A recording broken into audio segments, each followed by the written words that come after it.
હાલમાં જંગલેશ્વર વિસ્તાર જે છે ભક્તિનગર પોલીસ સ્ટેશનમાં આજી નદીના કિનારે પેરેલલી આવેલો છે. એમાં ડીપી રોડ અને આઈડેન્ટિફાઈડ જે રાજકોટ મ્યુનિસિપલ કોર્પોરેશન દ્વારા ડિમોલિશનની આખી પ્રોસેસ ચાલી રહી છે.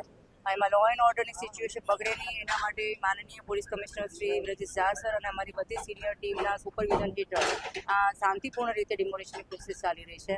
અને આમાં કોઈ પણની લાગણી દુભાય નહીં, કોઈને અનનેસેસરી હેરેસમેન્ટ ના થાય એના માટે પ્રોપર પ્લાનિંગ કેટલાય દિવસથી ચાલી રહ્યું હતું. જેના ફળ સ્વરૂપે છેલ્લા 2 દિવસની અંદર 60 થી 70% લોકોએ સ્વયંભૂ પોતાનો સામાન ખસેડી લીધેલો છે. પોતાના મકાનો પણ તોડવાના ચાલુ કરી દીધા હતા. 40% જેટલું ડેબ્રિજ પણ એ લોકોએ હટાવેલું હતું પોતાની જાતે.